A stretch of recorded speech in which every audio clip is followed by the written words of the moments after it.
ಎಲ್ಲ ತಿಳಿದಾಗೆ ನಾವು ಆ್ಯಕ್ಚುಲಿ ಕಾಂಗ್ರೆಸ್ ಪಕ್ಷದಕ್ಕೆ ಸೇರ್ಪಡೆ ಆಗುವಂಥ ಕಾರ್ಯಕ್ರಮ ಇಲ್ಲಿ ಹಮ್ಮಿಕೊಂಡಿರಲಿಲ್ಲ.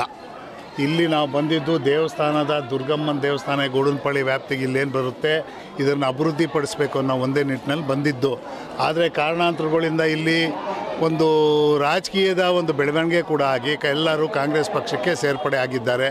ಕಾಂಗ್ರೆಸ್ ಪಕ್ಷಕ್ಕೆ ಸೇರ್ಪಡೆ ಆಗಿರೋದು ಕೇವಲ ಮುಖಂಡರುಗಳು ಮಾತ್ರ. ಇವತ್ತು ವೋಟರ್ಸ್ ಯಾರೂ ಸೇರ್ಪಡೆ ಆಗಿಲ್ಲ.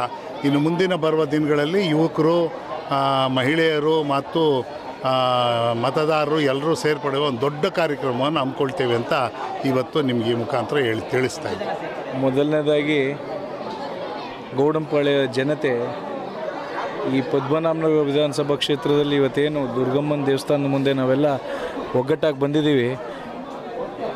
ಈ ದೇವಸ್ಥಾನ ಕಟ್ಟಬೇಕಾದ್ರೆ ಒಂದು ದೇವಸ್ಥಾನದ ಜಾಗದಲ್ಲಿ ನಿಂತು ಹಲವಾರು ಕಾರ್ಯಕರ್ತರು, ಬೇರೆ ಪಕ್ಷದ ಕಾರ್ಯಕರ್ತರು ಇವತ್ತು ಕಾಂಗ್ರೆಸ್ ಸೇರ್ಪಡೆ ಆಗಿದ್ದಾರೆ. ಅವರೆಲ್ಲ ಒಗ್ಗಟ್ಟಾಗಿ ಇವತ್ತೇನು ಅವರು ಸೇರ್ಪಡೆ ಆಗ್ತೀನಿ ಅಂತ ಹೇಳಿದರೆ ಮಾನ್ಯ DK ಶಿವಕುಮಾರ್ ಸಾಹೇಬರು ಹಾಗೂ ಸಿದ್ದರಾಮಯ್ಯ ಅವ್ರ ಸಾಹೇಬರು, ಖರ್ಗೆ ಅವರ ಒಂದು ನಮ್ಮ ಸಿದ್ಧಾಂತನ ಒಪ್ಪಿ ಇವತ್ತೇನು ಪಕ್ಷಕ್ಕೆಲ್ಲ ಸೇರ್ಪಡೆ ಆಗ್ತಾಯಿದ್ದಾರೆ.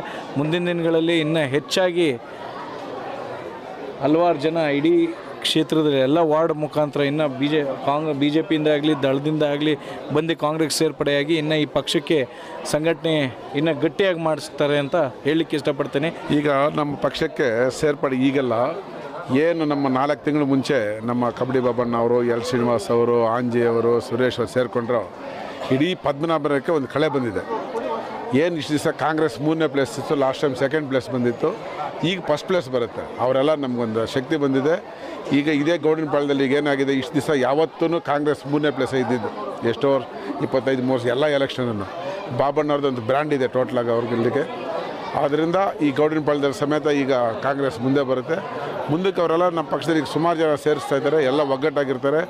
MP ಎಲೆಕ್ಷನಲ್ಲಿ ಆದಷ್ಟು ಮೆಜಾರಿಟಿ ನಾವಿಲ್ಲಿ ಪದ್ಮನಾಭನವರಿಂದ ಕೊಡಬೇಕಂತ ಎಲ್ಲರೂ ಒಟ್ಟಿಗೆ ಮಾಡಿ ಡಿಸೈಡ್ ಮಾಡ್ತಾ ಇದ್ವಿ.